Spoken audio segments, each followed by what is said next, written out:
Hello everyone, how are you all doing? It's been a long time. Yes, I'm all here today again with you. Hope you guys are doing good. After COVID, I didn't make any video. Hope COVID and Omicron are really not there at your end. And I have taken an opportunity to come back with you today, and I have little more followers who are really looking forward for a new topic today that made me to come back to you. And by the way, I'm Lakshmi here from Statistics Helpline, and hope you are all eagerly waiting to know what is the topic that I'm going to discuss today. Hey, have you ever heard the word bi? Yes, you would have heard. It's none other than binomial distribution. I'm going to talk with you today. Yes, I know what kind of challenges students always does have when they go and work with binomial distribution. Most of the students keep asking, how can we recognize that the given distribution or the question is from binomial distribution? Yes, this is a very big challenge to all the students. Why? Because by the time you keep learning different distributions from discrete distributions, you will have the challenge of identifying from which distribution the given question is from. So I'm here with you today to share little more tips and make sure that you understand the challenge of cracking or ice breaking, how to make easier and better to identify that the given question is from the binomial distribution. Hope you're all eagerly awaiting, right? Yes, let's get into the topic binomial distribution. Let me tell you how it has named as binomial distribution. Bi means two. So the entire distribution is going around the word 2. So what is 2 here? How 2 switches to make it as a binomial distribution, right? Yes, let me tell you. When you flip a coin, what are the outcomes possible? Tell me. Yes, there are only 2 possible outcomes. The first one is the coin. A coin does have a head and coin does have a tail. The second one is tail. So you can identify certain events where you only have the outcomes, there are only 2. Can I also share some more examples which you follow in your day-to-day mathematics life? That is yes or no answers. Some questions objective, you go and you answer either yes or no. Am I right? And true or false questions. Do you remember? True or false questions, yes or no questions, tossing a coin. And also, there is another interesting thing. You know, when a baby is born, there are only 2 options, right? Either it is a boy or a girl. So, whenever, either in the walk of life or in any mathematical experiment, if you have only 2 outcomes possible, that is bi. That's how this distribution is considered as binomial distribution. Hope you understood why it is binomial distribution. That was not the challenge, by the way.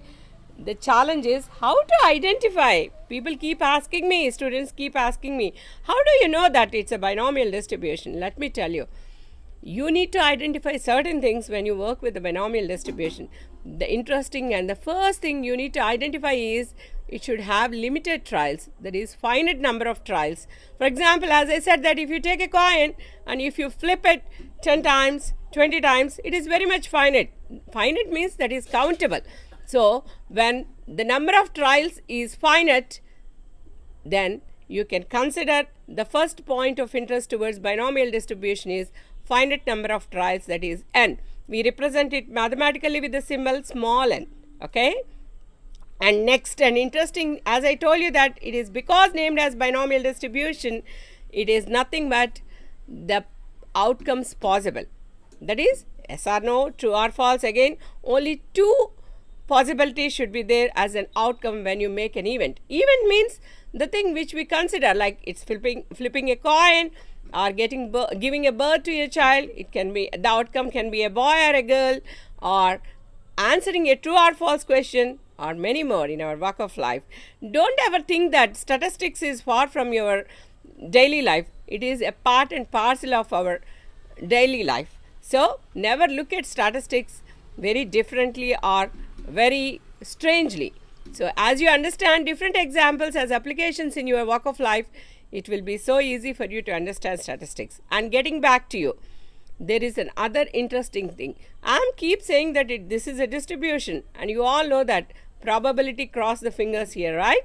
So there is another point which I need to talk to you. What is the chance of happening? See, I said there are two outcomes, right? One is a boy, another is a girl, or one is a true, another is a false. How do we know that?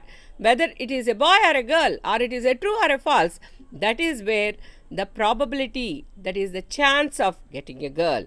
See, when you have only two options, see, when you take an apple and you cut, half of you will share. Like, the possibility of getting your share is half.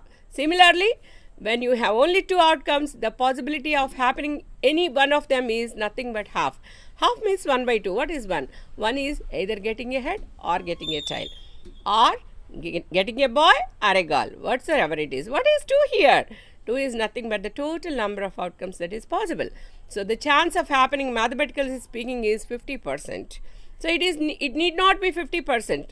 It can be 40% or 60%, whatever it is. But the probability should remain constant across all the number of trials that we are making to happen.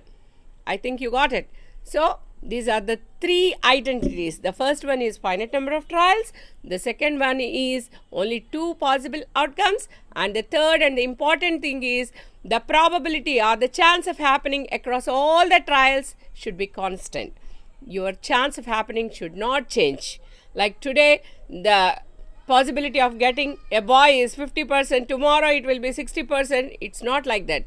Across you conduct this finite number of trials, the probability of happening should be the same. So if you find these 3 possibilities in the given question, you can definitely consider it as binomial distribution. It's not just understanding that it is a binomial distribution. There is another frequent challenge which I see in my students or in any other students who are the learners of binomial distribution. That is exactly 2 cases, or at most 2 cases, or at least. Most of the times students get confused with the word at least. What is this at least? You need to understand that exactly what the question is looking for. It is not enough to identify. If you identify that it is a binomial distribution, that is where our operation starts. You need to know that what it is asking you to find. For example, if you have a trial of tossing a coin 10 times and I wanted to know exactly 2 times it is a head. So when I use the word exactly, that represents the symbol is equals to. So you are going to find probability of x equals to 2. What is this x? It is not a foreign material. X is the variable here. It can be a head or a tail. So x is the success of the variable that we are conducting here. So when you know that it is exactly 2, you should use the mathematical symbol is equals to. So you are going to find probability of x equals to 2.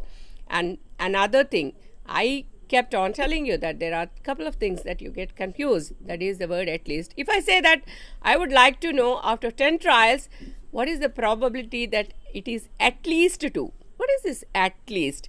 Which is really confusing. Don't worry. Hereafter it won't be confusing anymore. At least is the word which is used to understand that mathematically it speaks about greater than or equals to or more than or equals to. So when the question says that what is the probability of at least 2 coins or heads, means probability of x greater than or equals to 2, you are supposed to find. So at least is the word symbolically used for greater than or equals to. You know how the questions will be. For example, part A is asking for none of the trials have heads. So immediately students will say very quickly, none means 0. Let's find probability of x equals to 0. They will be doing like easy peasy. But that is where again they get dumped and gets cracked. The B part will be probability of at least getting 1. At least getting 1 as a head. That's where their confusion starts. What is this? I'll tell you.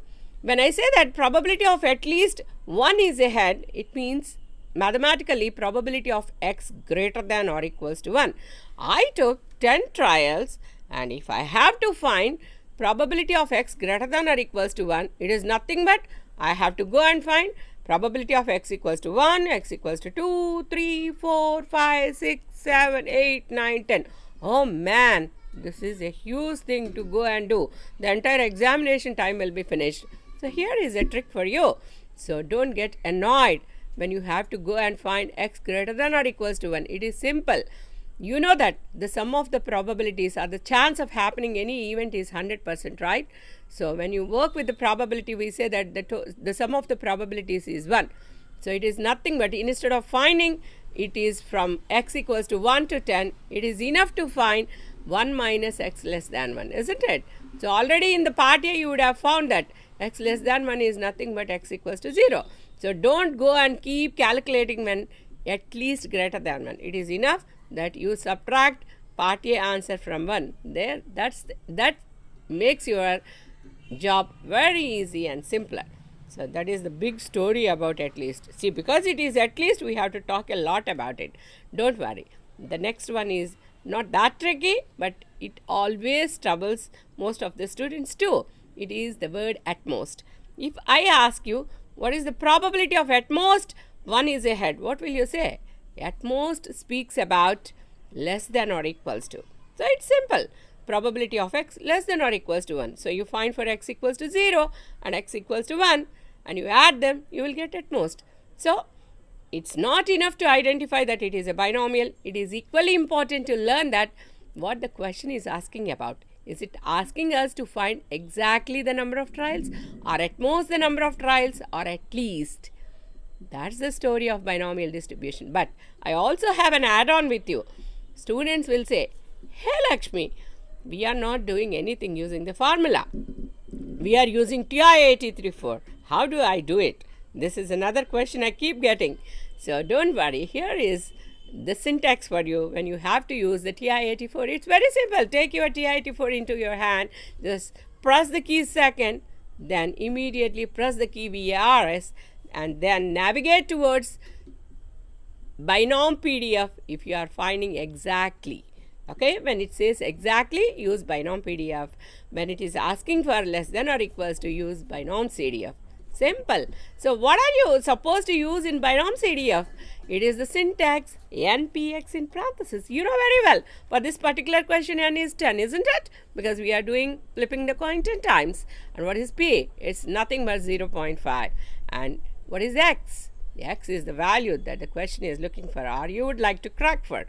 As simple as it is. So try to do your math using binom PDF for exactly, and also try to crack it using binom CDF as well. But remember, don't navigate N to X or X to N. Please learn, understand, and follow the syntax NPX. Binom PDF NPX, binom CDF NPX. NPX remains the same if it is a PDF or if it is a CDF. I think I have cracked the entire story of binomial distribution now. Hope you guys would have enjoyed. Hey, don't forget to share this with your friends who are equally confused or who are equally interested. Learn binomial. Don't forget to subscribe my channel if you are watching it for the first time. And like this video. Definitely you will like it, because I have made your life more easier by making you to understand what binomial distribution is, isn't it? So don't forget to like this particular video, and don't worry, statistics made very easier. Why don't you go and watch my previous videos too? Stay tuned with me. You know, I have another interesting topic for you guys who are preparing for the midterm examination, who are also struggling with another annoying question. It's nothing but p-value. I'm coming back soon to shoot the p-value and make your life more simpler understanding it and using it in many more hypothesis testings. Hey guys, enjoy the life, stay safe and stay home. I think you're all comfortable now out of COVID and Omicron and all other variants that are suffering across the world. And I wish you all have a wonderful and happy homestay, or if you are going around, please do take all the preventives, make your life healthy and happy. Thank you guys. Thanks for watching, and I'll be back to you soon to show the p-value. Stay tuned. Thank you. Bye-bye.